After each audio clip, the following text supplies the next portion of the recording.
आज हम आपको दिखाएंगे कैसे प्रभु यीशु मसीह के दास का सामर्थी प्रचार सुनकर मसीह विरोधियों ने यीशु मसीह के नाम पर विश्वास कर लिया।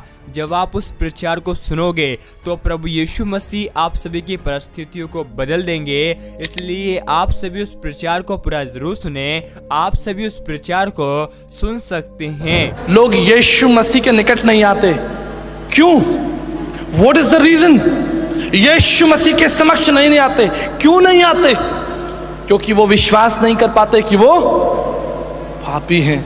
अरे यीशु मसीह ने कहा, जिस तरह ये ज्योति को आप देख रहे हैं, इस लाइट को आप देख रहे हैं, जब लाइट चमकती, ज्योति चमकती है, कार्य प्रकट हो जाता है, जीवन प्रकट हो जाता है। यीशु मसीह ने कहा, मैं जगत की ज्योति हूं और ज्योति अंधकार के ऊपर चमकती है। और प्रभु ने कहा, मैं जगत की ज्योति हूं और यीशु मसीह हमारे ऊपर चमकता है। और जब यीशु हमारे ऊपर चमकता है, हम भागने लगते हैं, क्योंकि हमारे जीवन पाप से भरे हैं। मैंने इसके विषय में एक शोध किया, क्यों लोग यीशु मसीह के पास नहीं आना चाहते, क्यों यीशु मसीह के नाम से घबराते हैं, क्यों यीशु मसीह के नाम से कतराते हैं। इस शोध में मैंने पाया कि उन्होंने अपने जीवन पर प्रकाश डालने नहीं दिया।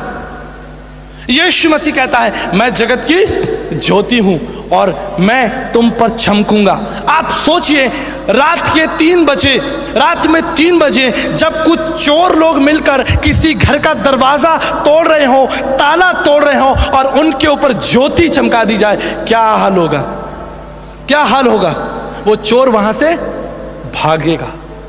और यीशु मसीह कहता है, मैं जगत की, इसलिए लोग भागते हैं यीशु मसीह के नाम से। जब यीशु की रोशनी उनके ऊपर पड़ती है, उनके कार्य प्रकट हो जाते हैं। और यही तो हम नहीं चाहते कि हमारे कार्य प्रकट हो। आइए मेरे साथ कुछ पदों को निकालिए, तब आप जान पाएंगे। मेरे साथ निकालिए रोमियो की पत्री उसका पहला अध्याय 28 पद।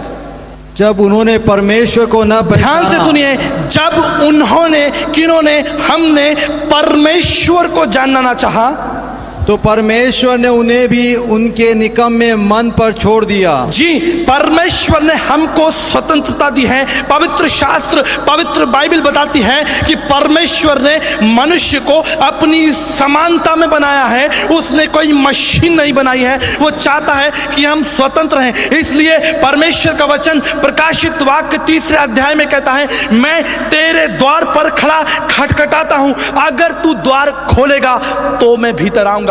He wants to give you freedom। अगर आप चाहते हैं कि परमेश्वर आपके जीवन में कार्य करे, तभी वो आपके जीवन में कार्य करेगा। इसलिए यहां पर लिखा है कि जब उन्होंने परमेश्वर को पहचानना ना चाहा, परमेश्वर ने उनको छोड़ दिया।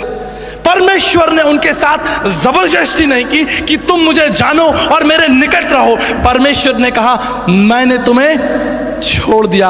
और जब परमेश्वर ने हमें छोड़ दिया, देखिए हमारे जीवन में क्या बदलाव आया।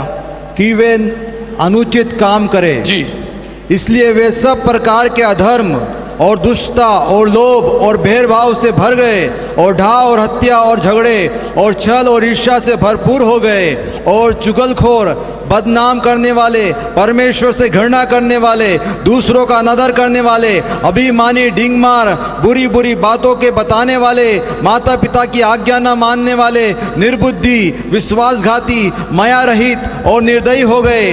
वे तो परमेश्वर की यह विधि जानते हैं कि ऐसे ऐसे काम करने वाले मृत्यु के दंड के योग्य हैं। तो भी न केवल आप ही ऐसे काम करते हैं, वरन करने वालों से प्रसन्न भी होते हैं। परमेश्वर से दूर होकर हमारे जीवन में ये बातें आ गई। वचन में लिखा है कि हम अधर्मी हो गए, हम हत्यारे हो गए, हम झगड़ालू हो गए, हम चुगलखोर हो गए, हम छल और ईर्ष्या से भर गए, हम परमेश्वर से घृणा करने लगे, हम अभिमानी और डींगमार हो गए। और इसका सबूत ये न्यूज़पेपर है।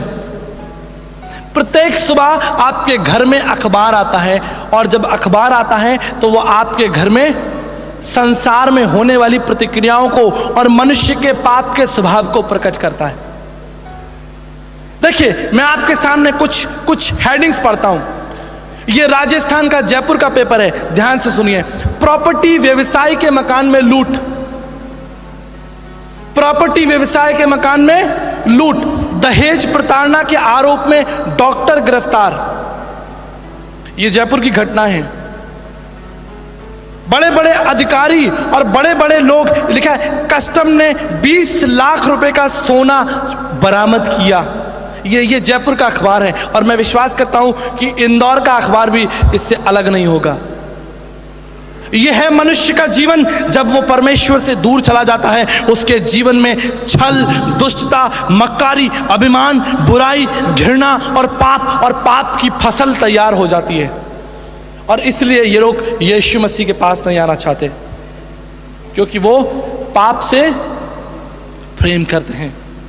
मुझे एक घटना याद आती है। आदरणीय साधु सुंदर सिंह अपनी आत्मकथा में लिखते हैं कि एक बार वो एक नदी में स्नान कर रहे थे और नदी की गहराइयों में जाकर वो स्नान कर रहे थे और सैकड़ों टन पानी उनके ऊपर था और वो बहुत आनंदित थे।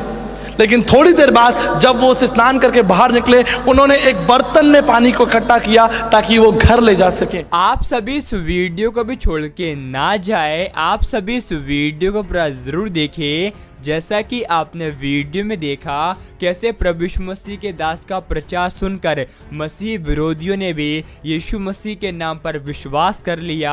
आप हमसे कहेंगे कि कहां पर मसीह विरोधियों ने यीशु मसीह के नाम पर विश्वास किया। तो आप सभी को हम बताना चाहते हैं, परमेश्वर का वचन कहता है अंत के समय में ऐसा होगा कि हर एक घुटना प्रभु यीशु मसीह के सामने झुकेगा और हर एक जीभ अंगीकार करेगी कि हमारा यीशु मसीह प्रभु है। इसलिए आप सभी विश्वास कीजिए, आने वाले दिनों में हर एक मसीह विरोधी यीशु मसीह को अपना उद्धारकर्ता स्वीकार करेगा, क्योंकि परमेश्वर का वचन कहता है हमारा प्रभु यीशु मसीह इस संसार में धर्मियों को बचाने के लिए नहीं लेकिन पापियों का उद्धार करने के लिए आया है। और परमेश्वर का वचन कहता है जितनों ने परमेश्वर के ऊपर दृष्टि की उन्होंने ज्योति को पाया है और उनका मुंह कभी भी काला नहीं हो पाया है। आप सभी को हम बताना चाहते हैं, परमेश्वर ने जगत के नीचों को और तुच्छों को, जो है भी नहीं है, उनको चुन लिया है ताकि जो हैं और घमंड करते हैं वह लज्जित कर सके। परमेश्वर का वचन कहता है सत्य को तुम जानोगे तो सत्य तुम्हें स्वतंत्र कर देगा। मसीह विरोधी प्रभु यीशु मसीह को नहीं जानते, इसलिए प्रभु यीशु मसीह के नाम का मजाक उड़ाते हैं। लेकिन वो जिस दिन यीशु मसीह को जानेंगे उसी दिन यीशु मसीह के नाम का प्रचार करेंगे। अगर आप सभी चाहते हैं कि आने वाले दिनों में मसीह विरोधी भी यीशु मसीह के सामने घुटने टेके, तो आप सभी विश्वास से कमेंट में आमीन टाइप करें। आप सभी हमारे YouTube चैनल को सब्सक्राइब कर लें। क्या पता एक प्रभु यीशु मसीह का वचन आपकी पूरी जिंदगी को बदल दे। प्रभु यीशु मसीह आप सभी को बहुत आशीष दे।